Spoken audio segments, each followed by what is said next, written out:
Hierdie is Landbou Weekblad se weervernoot-video vir Ermelo. In kort, humiditeit bereik hoogtepunte teen 100%. Risiko vir swamdruk is hoog. Hier is die besonderhede. Sedert Januarie het ons 776 mm reën gehad, 59% meer as die 5 jaar gemiddelde. Groeigraaddae sedert Januarie staan op 926. Dit is 24 graaddae voor die 5 jaar gemiddelde. Die laagste temperatuur wat voorspel word is 4,4 grade. Die hoogste is 20,7 grade. Die grootste dag tot nagwisseling is sowat 14 grade, matig en binne normale grense. Geen reën word die week verwag nie. Al die vog kom uit besproeiing.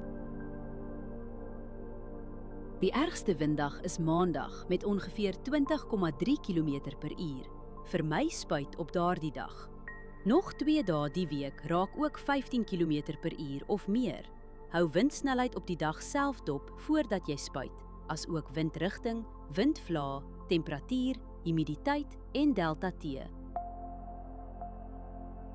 Verdamping is die hele week onder 4 mm. Waterbehoefte is matig. Huidige skedules behoort gemaklik te werk. Humiditeit is meestal hoog en blaarnatheid gaan Vrydag sterk wees.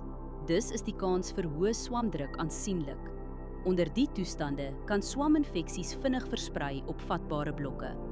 As jy een ding doen, oorweeg dit om voorkomende swamdoder vir die eerste droë, kalm oggend te skeduleer. Hierdie weerinligting is gebaseer op werklike data vanaf meetstasies. Die data word deur TerraClim skoongemaak en geverifieer.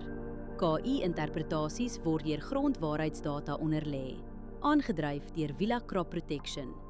Hierdie verslag is met die hulp van kunsmatige intelligensie gegenereer en is nie professionele advies nie.